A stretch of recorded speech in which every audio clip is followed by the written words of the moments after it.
Ashtavakra Gita chapter 11 verse 4।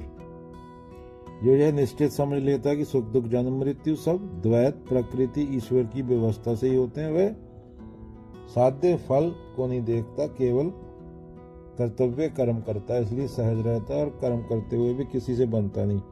मतलब परिणाम तुम्हारे हाथ में नहीं, जो होना है होगा। साधक बस सहज होकर कर्म करता है और कर्म का मालिक नहीं बनता। बच्चों, किसान बीज बोता है, बारिश होगी या नहीं, मौसम कैसा होगा ये उसके बस में नहीं, उसका काम है खेत जोतना और बीज डालना। फल प्रकृति पर निर्भर है। ऐसे जीवन सुख दुख जन्म मृत्यु यह सब प्रकृति के नियमों से होता है, तुम्हारे अहंकार से नहीं। मान लो एक बच्चा पतंग उड़ा रहा है, पतंग आसमान में ऊंची चली गई, दोस्त बोला तू पतंग चला रहा है लेकिन हवा भी तो मदद कर रही है। बच्चा समझ गया मैं डोर पकड़ता हूँ पर उड़ना हवा के हाथ में है। वैसे ही हम कर्म करते हैं पर परिणाम हवा तय करता है। जैसे पतंग के मामले हवा तय कर रही है। एक फकीर से किसी ने पूछा क्या तुम्हें कभी दुख नहीं होता? फकीर बोला सुख हो या दुख, जन्म हो या मृत्यु, सब ऊपर से आता है। अगर मैं मालिक नहीं हूं तो फिर दुखी कहाँ बनूं? मैं तो बस देख रहा हूं, काम भी करता हूं पर काम मुझसे चिपकता नहीं, मैं काम को पकड़ता नहीं, काम को कुछ पाने के लिए नहीं करता। तो क्या बोला जा रहा है? सुख दुख जन्म मृत्यु ये प्रकृति की देन है। साधक बस सहज कर्म करता है, ना अपेक्षा ना भय ना मुक्ति का भाव। तो एक और तरीके से समझते हैं बच्चों, अगले सुख हो या दुख, जन्म हो या मौत, तुझे क्यों लग रहा है कि सब तेरे बस में है? तू तो पतंग की डोर पकड़कर सोच रहा था कि हवा चला रहा हूं। सुख दुख सब द्वैत का खेल है।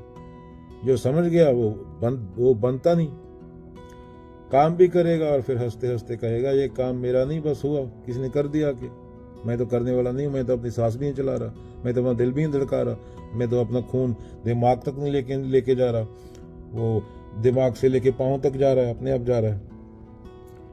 देखो बच्चों, मान लो तुमने परीक्षा दी, अभी पढ़ना तुम्हारे हाथ में है पर रिजल्ट कब आएगा कितना आएगा ये तुम्हारे हाथ में नहीं। अगर तुम हर समय रिजल्ट के बारे में सोचोगे तो घबराहट होगी, लेकिन अगर तुम बस पढ़ने का आनंद लोगे, मस्ती में रहोगे तो तनाव नहीं होगा।